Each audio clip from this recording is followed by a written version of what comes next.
Fermez les yeux. Imaginez une femme comme vous, comme moi. Une femme qui se lève chaque matin avec une liste de choses à faire, des responsabilités, des rêves et des doutes. Elle s'appelle Alicia. Alicia a 34 ans. Alicia est brillante. Mais Alicia ne le sait pas, parce qu'au fond d'elle, une petite voix lui murmure sans cesse « Tu n'es pas assez ». Installez-vous confortablement et laissez-moi vous raconter son histoire.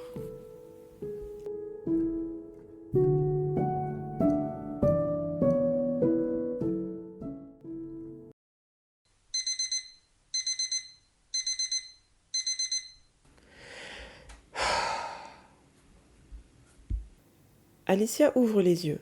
Elle regarde l'heure, 6h30. Elle pousse un soupir. Elle a encore mal dormi.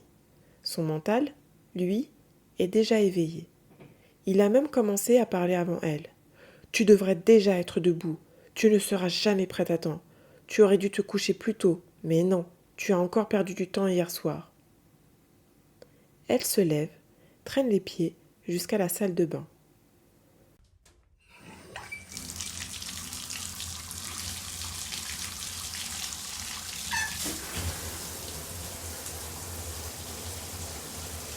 Devant le miroir, elle passe sa main sur son visage. Des cernes. T'as l'air fatiguée. Et si tu mettais un peu plus de maquillage aujourd'hui? Pas trop quand même. Faut pas que ça se voie que tu essaies de cacher quelque chose. Elle secoue la tête, agacée par son propre flot de pensées. Elles sont toujours là.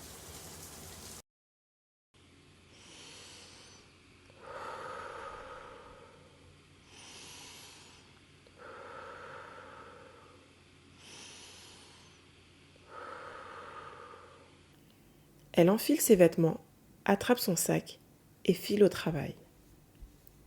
Au bureau, même combat. Une réunion. Son boss parle d'une opportunité pour un poste plus haut. Ses collègues autour d'elle sont enthousiastes. Mais elle, au fond, elle aimerait bien. Mais tu ne seras jamais choisi.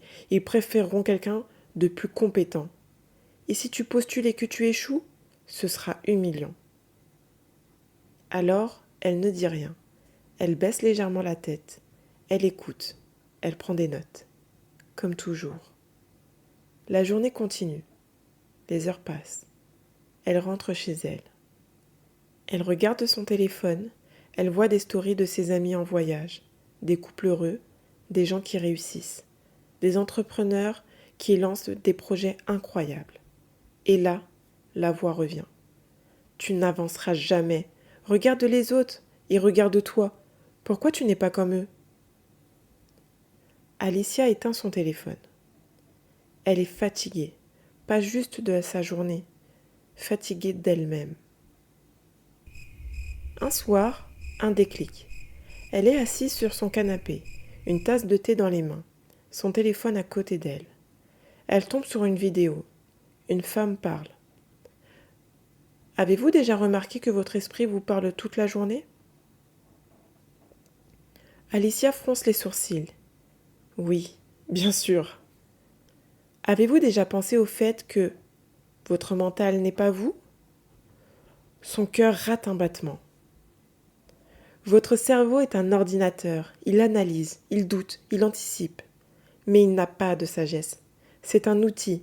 Il peut être brillant, mais il peut aussi être une prison. Alicia repose lentement sa tasse. Quelque chose en elle se fissure. Si votre mental est un ordinateur, qui est aux commandes? Elle ferme les yeux. Et là, elle voit. Son mental est une machine. Elle est autre chose. Alicia commence un travail intérieur. Le lendemain matin, quand elle se lève, elle écoute son mental. Tu n'as pas assez dormi, tu vas être fatiguée toute la journée. Mais cette fois, elle ne réagit pas. Elle observe. Comme si elle regardait quelqu'un d'autre parler. Et là, un phénomène étrange se produit. Les pensées passent, mais elles n'ont plus le même pouvoir. Le midi, au travail, elle entend son mental chuchoter. Ne prends pas la parole en réunion, tu vas dire une bêtise.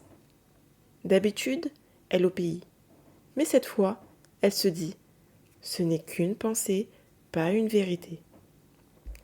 Et elle lève la main. Elle commence à comprendre que ses pensées ne sont pas des ordres. Elle peut les observer sans s'y accrocher. Elle n'est pas son mental. Elle est celle qui l'écoute.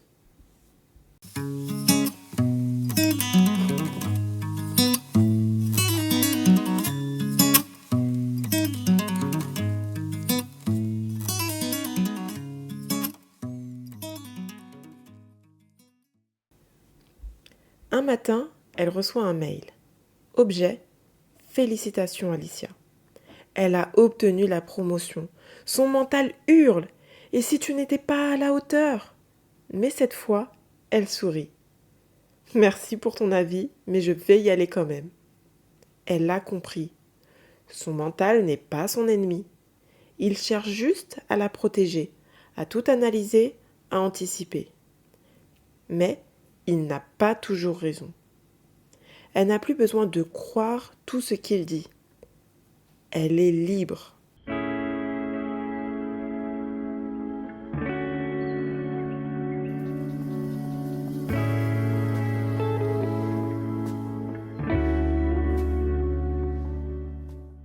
Alicia, c'est vous, c'est moi, c'est cette voix intérieure qui nous limite, mais que l'on peut apprendre à observer. Mais soyons honnêtes, ce n'est pas facile. Décider d'observer son mental sans s'y identifier, c'est un cheminement. Parfois, on y arrive, parfois, on se fait happer à nouveau. Et c'est normal. Parce que notre cerveau a fonctionné de cette manière pendant des années. Et il ne va pas s'arrêter du jour au lendemain. Il y aura des jours où vous aurez l'impression d'avoir compris et d'autres où vous retomberez dans l'analyse, le doute, le contrôle. Et c'est là qu'il faut de la patience, de la douceur et beaucoup de bienveillance envers soi-même. Je veux aussi vous dire quelque chose d'important.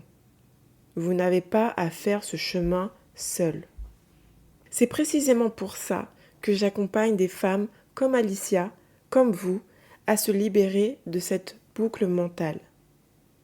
Je suis passée par là, je suis passée par ces mêmes étapes, et encore aujourd'hui, je travaille avec mon mental. Je fais ce cheminement pas à pas. J'arrive à identifier mes pensées, à les écouter avec curiosité, bienveillance, et à les laisser passer, sans forcément analyser, juste à les laisser passer. Dans mon programme, on travaille en profondeur sur cet aspect mental et émotionnel.